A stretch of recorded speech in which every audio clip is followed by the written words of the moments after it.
चलिए, तो कल हम बता रहे थे आपको कि स्ट्रक्चर क्या होते हैं और यूनियन क्या होते हैं और यूनियन कैसे लिखा जाता है, वो भी आपको बता दिया था।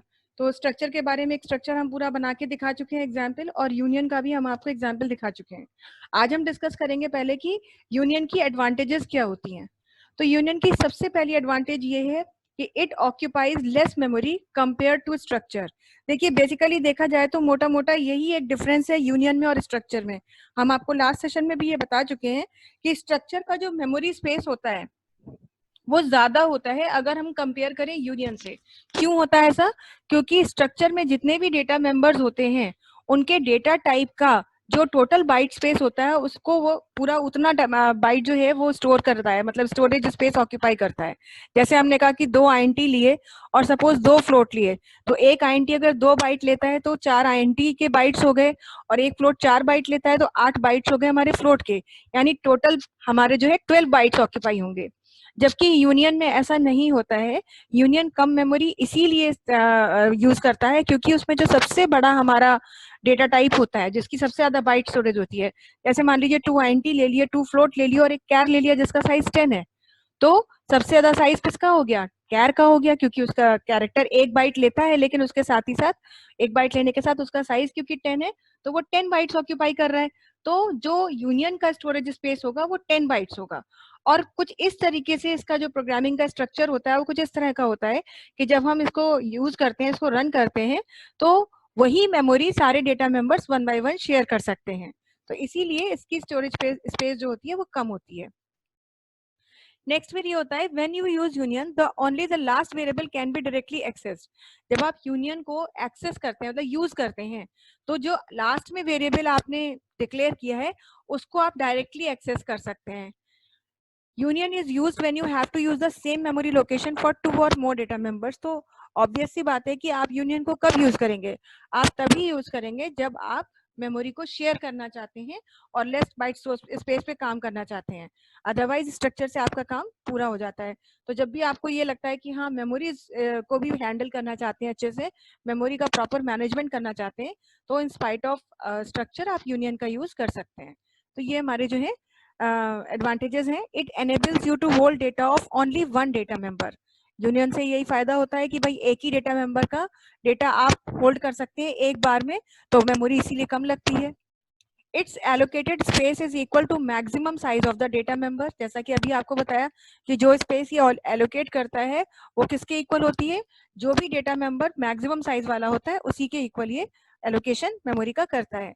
तो यही सब एडवांटेजेस हैं, लेकिन बेसिकली बात वही है, घूम फिर कर सारी एडवांटेजेस जुड़ी हैं मेमोरी स्पेस से ही। और इसके कॉन्स क्या हैं कि ये डिसएडवांटेजेस भी हैं, कुछ लिमिटेशंस हैं। You can use only one union member eight a time. जैसा कि आपको बताया कि एक्सेसिंग आप एक बार में एक ही मेंबर की कर सकते हैं। तो अगर आपको कोई प्रोग्रामिंग स्ट्रेटेजी ऐसी बनानी है जिसमें कि वन बाय वन आप मेंबर्स को एक्सेस करना चाहते हैं plus less byte space occupy कराना चाहते हैं, तो आप यूनियन यूज करेंगे। All the union variables cannot be initialized or used with varying values at a time. Union के साथ ये भी एक बहुत बड़ी प्रॉब्लम है कि सारे के सारे यूनियन के वेरिएबल्स को आप एक साथ इनिशियलाइज नहीं कर सकते या डिफरेंट वैल्यूज के साथ एक साथ यूज नहीं कर सकते, क्योंकि ऑब्वियसली आप वन बाय वन ही उनके मेंबर्स को एक्सेस कर पाते हैं। Union assigns one common storage for all its members. तो ये इसका एडवांटेज भी है लेकिन यही इसका डिसएडवांटेज भी है कि भाई कॉमन स्टोरेज स्पेस दे रहा है जो कि डिस्ट्रीब्यूटेड फॉर्म में यूज हो रही है। तो एडवांटेज तो ये है कि कम से कम मेमोरी स्पेस में काम हो रहा है, लेकिन इसी बात का डिसएडवांटेज ये मिलता है कि सारे मेंबर्स एक साथ में आप एक्सेस नहीं कर पाते हैं। तो ये इसके डिसएडवांटेजेस हैं। अब अगर एग्जाम में क्वेश्चन आपका कई बार ये भी आ जाता है कि differentiate between structure and union, ये क्वेश्चन एग्जाम में बहुत बार रिपीट हुआ है। तो हम आपको डिफरेंसेस यहाँ पर बता रहे हैं कि स्ट्रक्चर में और यूनियन में क्या डिफरेंस है। तो पहले हम एक डिफरेंस बता रहे हैं कि you can use a struct keyword to define a structure. पहले हम ये पूरे इसके यहाँ पे खोल लेते हैं ताकि आप बेसिकली डिफरेंसेस देख सकें। तो जो सबसे पहला डिफरेंस है बिटवीन स्ट्रक्चर एंड यूनियन वो ये है कि स्ट्रक्चर यूज करते समय जो कीवर्ड यूज होता है दैट इज स्ट्रक्ट, लेकिन वही काम अगर आप यूनियन से कर रहे हैं तो आप कीवर्ड यूज करेंगे यूनियन। दोनों ही स्मॉल लेटर में लिखे जाते हैं। दूसरा है every member with in structure is assigned a unique memory location. जितने भी डेटा मेंबर आप स्ट्रक्चर में डिफाइन करते हैं वो इंडिविजुअली, क्योंकि अपनी स्पेस ऑक्यूपाई करते हैं तो सबकी अपनी एक इंडिविजुअल मेमोरी लोकेशन होती है, अलग अलग मेमोरी लोकेशन पे सब सेव होते हैं। जबकि यूनियन में क्या होता है, memory location is shared by all the data members. जितने भी डेटा मेंबर्स हैं वो उस पूरी की पूरी मेमोरी को शेयर करते हैं, वो डिस्ट्रीब्यूटेड मैनर में यूज की जाती है। Changing the value of one data member will not affect other data members in structure. जब आप स्ट्रक्चर यूज करते हैं तो क्योंकि सबकी इंडिविजुअली मेमोरी स्पेस होती है, तो अगर आप एक डेटा मेंबर में कोई भी चेंज करते हैं, कोई भी चेंज इन द सेंस, अगर आप उसका साइज चेंज करते हैं, जैसे आपने कैर लिया है, या फिर मान लीजिए आप टाइप ही चेंज कर देते हैं कि आईएनटी से आपने फ्लोट कर दिया है ना, तो स्ट्रक्चर में इस बात का कोई भी प्रभाव बाकी डेटा मेंबर्स पे नहीं पड़ता। कहीं भी कोई आप मॉडिफिकेशन कीजिए वेरिएबल के डेटा टाइप में या उसके साइज में, that doesn't affect other data members. But अगर आप ये काम यूनियन में कर रहे हैं तो changing the value of one data member will change the value of other data members in union. जैसे एक INT लिया था और बाद में उसी INT को आपने कर दिया फ्लोट, तो ऐसे केस में आपको इस बात का ध्यान रखना होगा, मतलब क्योंकि अगर जो INT था तो पहले उसका बाइट स्पेस कुछ और था, लेकिन उसको अपग्रेड कर दिया तो उसका बाइट स्पेस कुछ और हो गया, या डिग्रेड कर दिया तो बाइट स्पेस कुछ और हो गया, तो उससे बाकी के डेटा मेंबर्स पर भी इस बात का अफेक्ट पड़ता है। तो ये भी एक बहुत बड़ा डिफरेंस है स्ट्रक्चर और यूनियन के बीच में। अगला क्या है कि अगला है हमारा it enables you to initialize several members at a time. Structure में आप ये कर सकते हैं कि जितने डेटा मेंबर्स आप डिफाइन कर रहे हैं आप एक ही बार में उन्हें इनिशियलाइज कर सकते हैं। जैसे कल ही हमने आपको एक सैंपल प्रोग्राम बना के दिखाया था, आज हम आपको सी के विंडो में भी बना के दिखाएंगे। लेकिन एक बार में सारे डेटा मेंबर्स को आप स्ट्रक्चर में तो डिफाइन कर सकते हैं, बट यूनियन में आप ऐसा कभी भी नहीं कर सकते। इनिशियलाइजेशन केवल फर्स्ट मेंबर का हो सकता है, तो वो अलग अलग ही आपको उनको इनिशियलाइज करना पड़ेगा। The total size of the structure is the sum of size of every data member, है ना। जैसा अभी वक्त बताया कि जो टोटल साइज होता है स्ट्रक्चर का, वो जितने भी डेटा मेंबर्स होते हैं उनके डेटा जो बाइट स्पेस है उसके साइज का सम होता है। जबकि यूनियन का टोटल साइज क्या होता है, size of the largest data member. तो आप चाहें तो ये पॉइंट दूसरे तीसरे नंबर पे लिख सकते हैं, क्योंकि ये बहुत ही इंपॉर्टेंट पॉइंट है। Structure is mainly use for storing various data types. Structure का मेन यूज ही हम तब करते हैं जब हमको मल्टीपल डेटा टाइप्स स्टोर करने हो और एक ही नाम हम शेयर कराना चाहते हैं। जैसे हम काइंड ऑफ एरे ही काम करना चाह रहे थे, लेकिन क्योंकि मल्टीपल वैल्यूज भी हैं, लेकिन उसमें जो मल्टीपल वैल्यूज हैं वो मल्टीपल डेटा टाइप्स को भी बिलोंग करती हैं, तो आप यूज करते हैं स्ट्रक्चर को ही आप यूज करना प्रेफर करते हैं। जबकि union is mainly use for storing one of the many data types that are available. तो स्टोर तो आप बहुत सारे डेटा टाइप्स कर रहे हैं, लेकिन अवेलेबिलिटी आपको एक ही की मिलेगी। एक बार में एक्सेसिबिलिटी एक के साथ ही कर सकते हैं। तो अगर आपको one by one data members को एक्सेस करना है तो आप यूनियन का यूज करेंगे, वो डेटा टाइप जो कि अलग अलग वेरिएबल्स जो अलग अलग डेटा टाइप को बिलोंग करते हैं। लेकिन अगर ऑब्वियसली आप चाहते हैं कि एक साथ ही सारों को एक्सेस करना है या इनिशियलाइजेशन जैसा काम करना है, तो स्ट्रक्चर को प्रेफर करेंगे। Structure occupies space for each and every member written in inner parameters. Structure के अंदर मतलब कर्ली ब्रेसेस के अंदर जितने भी मेंबर्स लिखे जाते हैं उनके लिए अलग से स्पेस लेता है, जबकि union occupies space for a member having the highest size written in inner parameters.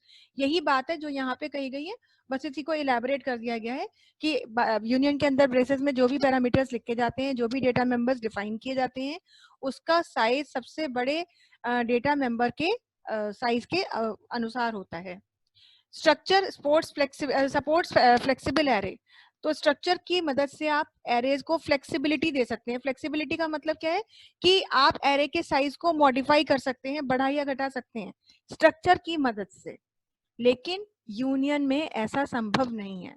तो अगर आप कंपेयर करें तो देखा जाए तो आपको स्ट्रक्चर के बेनिफिट्स ज्यादा लगेंगे as far as it is compare to union.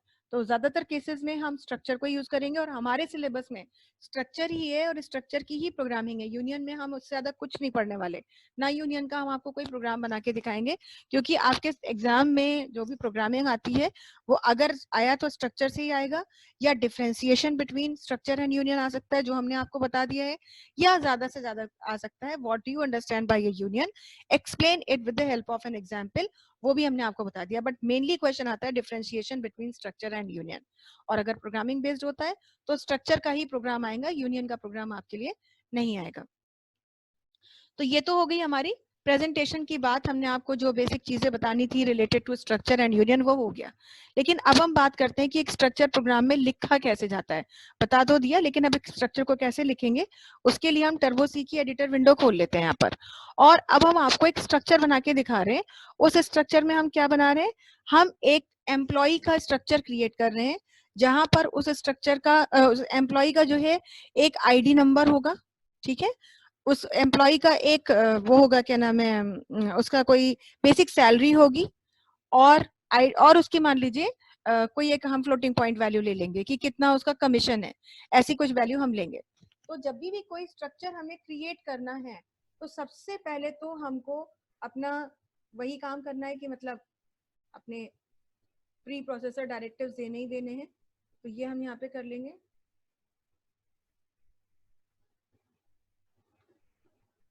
तो यहाँ पर फिलहाल हमें इन्हीं दो की जरूरत है, तो हम यही दोनों यहाँ पर बना रहे हैं। अब मेन लिखने के पहले हम अपना स्ट्रक्चर लिखेंगे। तो स्ट्रक्चर लिखने के लिए हम क्या कहेंगे, हम यूज करेंगे कीवर्ड स्ट्रक्ट, और अब उसके बाद स्पेस दे करके हम अपने स्ट्रक्चर का नाम लिखेंगे। तो मान लीजिए हमने स्ट्रक्चर का नाम लिख दिया एम्प्लॉय, पूरा नाम लिख सकते हैं, ईएमपी लिखिए, जो भी आपकी मर्जी हो आप लिख सकते हैं, ठीक है। उसके बाद हम स्ट्रक्चर के डेटा मेंबर्स डिफाइन करेंगे, जिसमें पहला डेटा मेंबर है आईएनटी टाइप का। अब जैसे मान लीजिए हम लिख दिया आईडी, ये दे दिया हमने। दूसरा डेटा मेंबर है हमारा फ्लोट टाइप का कमीशन, ये दे दिया हमने। और तीसरा डेटा मेंबर फिर आईएनटी टाइप का है, जिसमें उसकी बेसिक सैलरी है। तो देखिए यहाँ पर तीनों को अलग अलग हमने डिफाइन किया।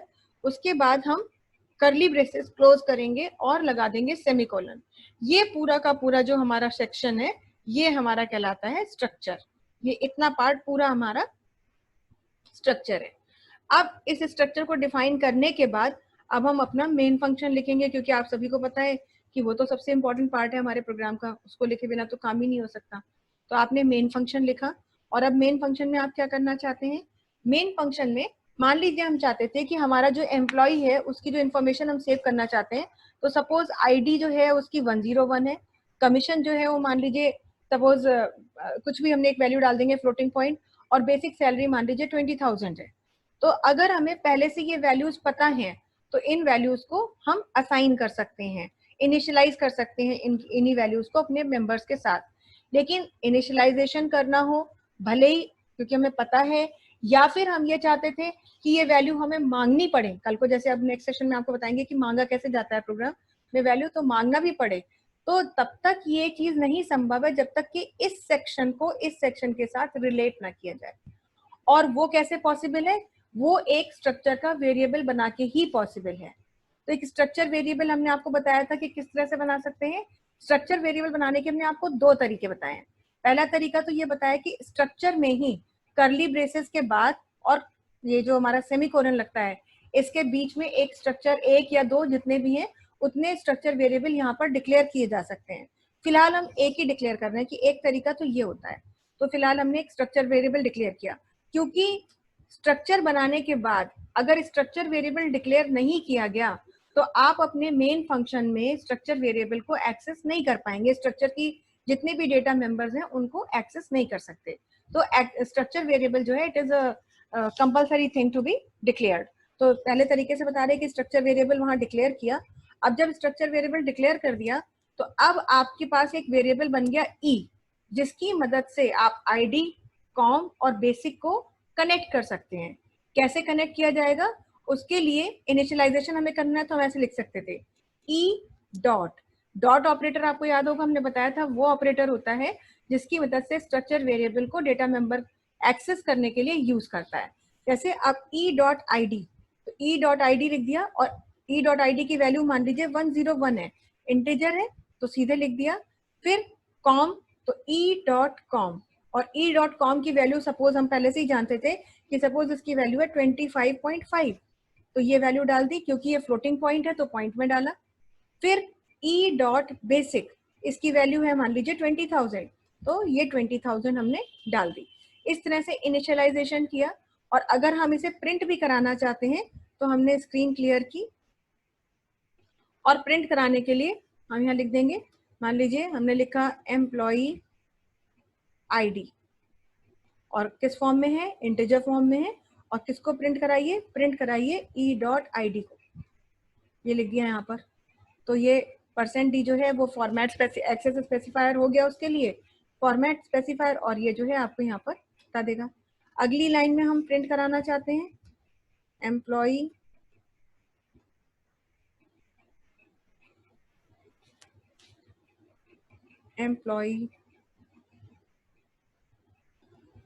कमीशन,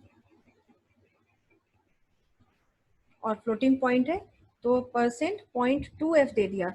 0.2f देने से क्या होगा कि डेसिमल के बाद केवल 2 प्लेसेस तक की वैल्यू प्रिंट होगी। और किसे प्रिंट करिए, e.com को आप प्रिंट कर दीजिए। और फिर हमने अगला वैल्यू प्रिंट कराने के लिए यहाँ पे क्या दिया, एम्प्लॉई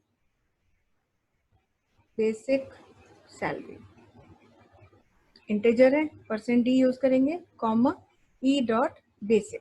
तो इस तरह से ये हमने करा। फिर हमने गेट ch यूज किया और यहाँ पर ये यूज किया। एक लाइन हम चाहे तो यहाँ प्रिंट करा सकते थे,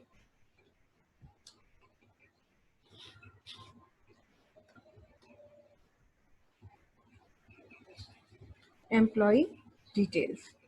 जरूरी नहीं था, बस प्रिंट करा दिया ताकि देखने में थोड़ा सही लगे। तो ये हमने कर दिया। और अब हम अपने प्रोग्राम को सेव करेंगे।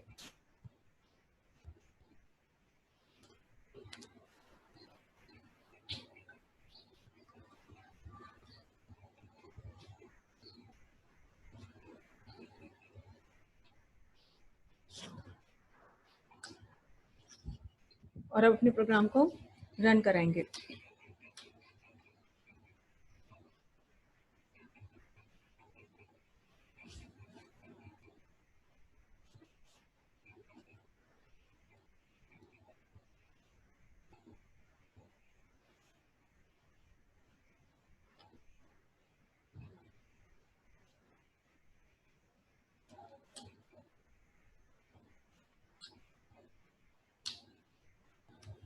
एल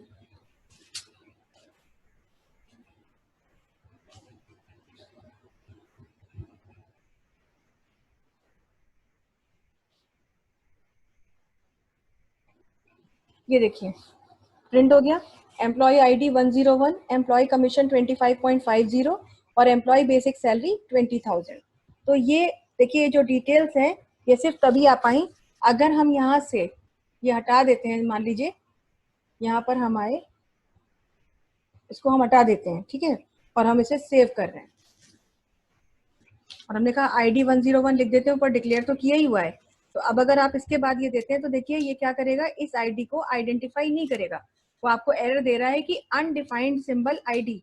तो इसी के लिए एक स्ट्रक्चर वेरिएबल की बहुत ज्यादा जरूरत पड़ती है। स्ट्रक्चर वेरिएबल अगर आप नहीं डिक्लेयर करते हैं then you won't be able to access data members. तो ये आपको बहुत अच्छे से ध्यान रखना है स्ट्रक्चर वेरिएबल की इंपॉर्टेंस को। अब स्ट्रक्चर वेरिएबल हमने ऐसे यहाँ पे डिक्लेयर किया और नीचे हमने इनिशियलाइजेशन कर दिया। लेकिन जैसा कि आपको पता है कि अगर आप स्ट्रक्चर वेरिएबल डिक्लेयर कर रहे हैं तो इनिशियलाइजेशन एक साथ कर सकते हैं। अब आपको याद भी रहेगा वो चीज कि यूनियन में ये काम एक साथ नहीं कर सकते थे, लेकिन यहाँ पर एक साथ आप डेटा मेंबर्स को इनिशियलाइज कर सकते थे। तो यदि आप एक साथ डेटा मेंबर्स को इनिशियलाइज करना चाहते हैं तो स्ट्रक्चर वेरिएबल को इस तरह से ना डिक्लेयर करके तब हम क्या करेंगे, तब हम यहाँ पर इस तीनों लाइनें यहाँ से मिटा रहे हैं और ऊपर यहाँ पे लिख दे रहे हैं ई एम्प्लॉई ई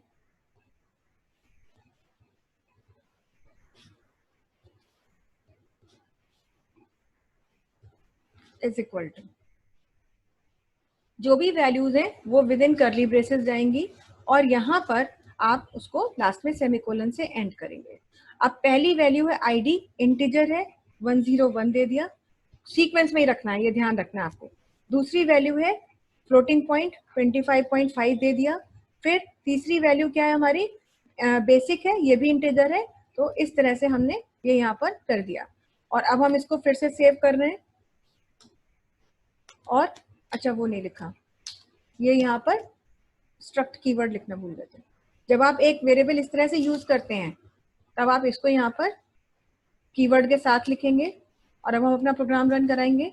देखिए यहाँ पर आपने वही वैल्यूज आई हैं लेकिन आप एक साथ भी उनको इनिशियलाइज कर सकते थे। इनिशियलाइज अगर आप कर रहे हैं एक साथ, अलग अलग नहीं कर रहे हैं, तो इस तरह से आपको अपना स्ट्रक्चर वेरिएबल लिखना पड़ेगा। सबसे पहले आपको कीवर्ड लिखना पड़ेगा, उसके बाद में आपको अपनी जो है स्ट्रक्चर का नाम है वो लिखना पड़ेगा, और फिर स्ट्रक्चर वेरिएबल का नाम लिखना पड़ेगा जो कि वही नाम होगा जो आप यहाँ डिक्लेयर करके आए।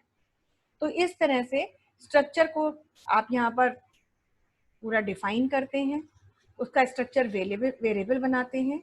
फिर अगर आप चाहें एक साथ उनको एक्सेस करना चाहते हैं, मतलब इनिशियलाइजेशन करना चाहते हैं, तो स्ट्रक्ट कीवर्ड के साथ स्ट्रक्चर नेम और स्ट्रक्चर वेरिएबल यहाँ यूज करते हैं, और इक्वल्स टू ऑपरेटर के साथ वैल्यूज को उसी सीक्वेंस में डाल देते हैं जिस सीक्वेंस में आपने डेटा मेंबर्स को डिफाइन किया है। और बाद में अगर आप उन्हें प्रिंट कराना चाहते हैं तो ऑब्वियसली आप उन्हें प्रिंट कराएंगे। अब सपोज यहाँ पर आईडी के पहले सपोज होता नेम भी होता, तो आप कैर एन ले लेते या नेम कुछ भी आप वेरिएबल ले लीजिए, और सपोज आपने साइज दे दिया 10, तो इसका मतलब अब पहले आपको एम्प्लॉय का नाम भी देना है, तो नाम देना है तो डबल कोट्स में सबसे पहले देना है, तो डबल कोट्स में आप एम्प्लॉय का नाम लिख देंगे और कॉमा सेपरेटर से उसे सेपरेट करेंगे। ऑब्वियसली फिर आपको यहाँ पर उसे प्रिंट भी कराना होगा, तो प्रिंट करा लेंगे एम्प्लॉय नेम परसेंट एस, क्योंकि पता ही है सबको कि ये स्ट्रिंग है, और ई डॉट नेम से इसको इतना किया, न्यू लाइन लगा दिया ताकि हर बार नई लाइन में चीज प्रिंट हो। थोड़ा फॉर्मेट भी अच्छा कर दिया तो देखने में भी चीजें अच्छी लगेंगी, एक साथ शुरू होगी सारी वैल्यू। इस तरह से किया और ये किया।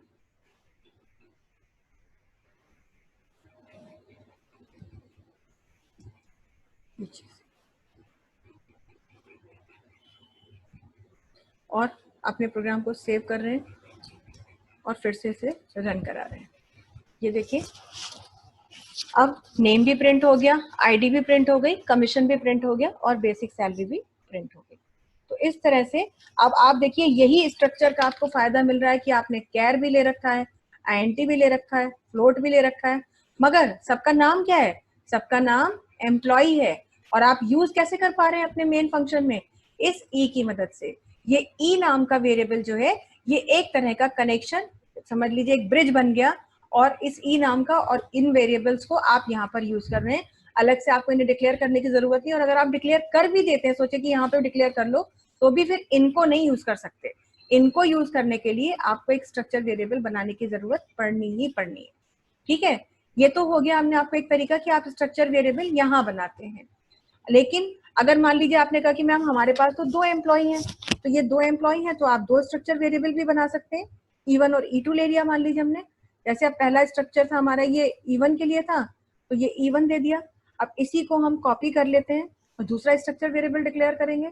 तो हमने इसको कॉपी कर लिया और यहाँ पर आकर के उसको पेस्ट कर दिया, और इसमें हम E1 की जगह क्या कर देंगे? E2 कर देंगे। अब यहाँ पे कोई दूसरा नाम ले लेते हैं, सागर ले लिया। फिर इनका जो कोड है वो दूसरा कुछ है, यहाँ पर दूसरा ले लिया। फिर यहाँ पर मान लीजिए जो भी वैल्यू है वो दे दी, और इनकी बेसिक सैलरी मान लीजिए 30,000 है तो वो दे दिया। और अब जब आप प्रिंट कराएंगे तो एक बार तो आप प्रिंट कराएंगे E1 के लिए, और दूसरी बार आप प्रिंट कराएंगे E2 के लिए। ये तो आपने 1 के लिए किया, और इसी पूरे के पूरे कोड को हम कॉपी कर रहे हैं और यहीं पर हम उसको पेस्ट कर रहे हैं। और अब आप ये काम किसके लिए करेंगे? E2 नाम के अपने स्ट्रक्चर वेरिएबल के लिए, E2 के लिए करेंगे। और इतना करने के बाद में फिर आप क्या करेंगे? फिर इसे एक बार सेव कर रहे हैं,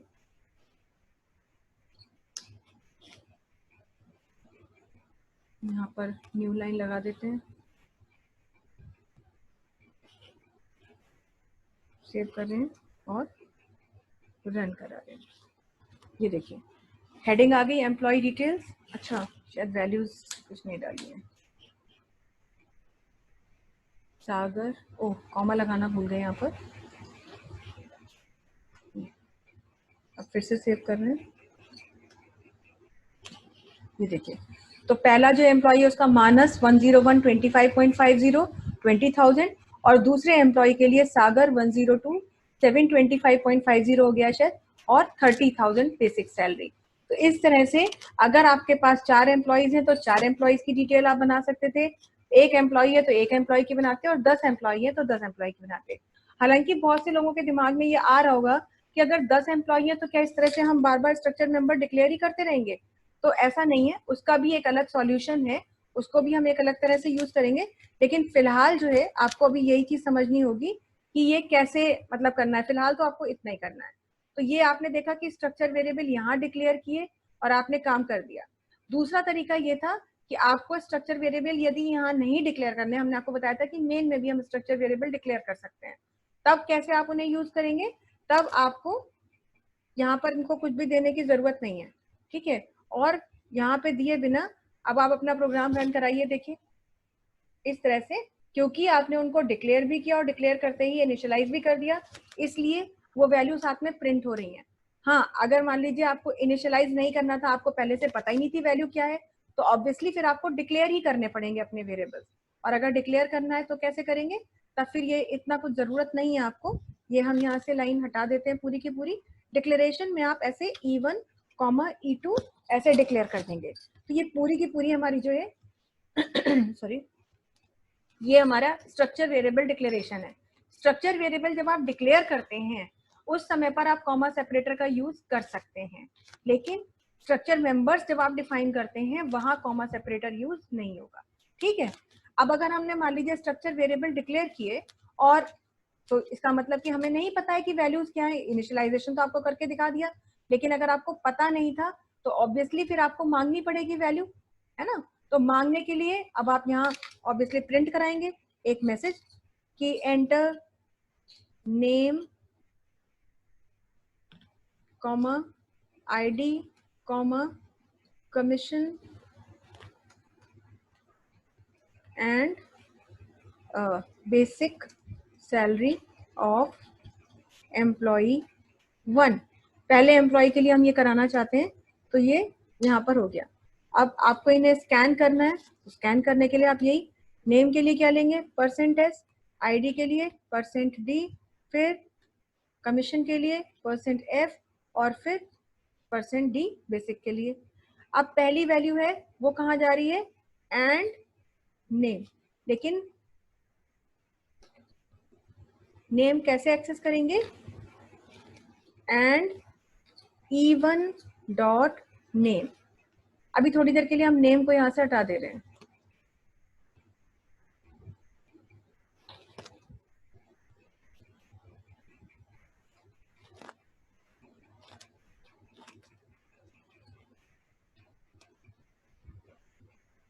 and E1 dot ID comma and E1 dot com comma and E1 dot basic. ये हमने स्कैन कर लिया और अब हमें इन्हें प्रिंट कराना है। तो प्रिंट कराने के लिए तो हमने पूरा लिख ही रखा है, इतने कोड को हम खत्म कर देते हैं यहाँ से। दूसरे वाले के लिए हमने भी इंफॉर्मेशन मांगी ही नहीं है, इसीलिए हम दूसरे वाले की इंफॉर्मेशन को यहाँ से रिमूव कर दे रहे हैं। तो यहाँ पर ये नेम वाली लाइन भी खत्म कर देते हैं, नेम हमने अभी मांगा नहीं है। तो ये देखिए यहाँ हुआ, इसको हम सेव करेंगे और सेव करने के बाद रन कराएंगे।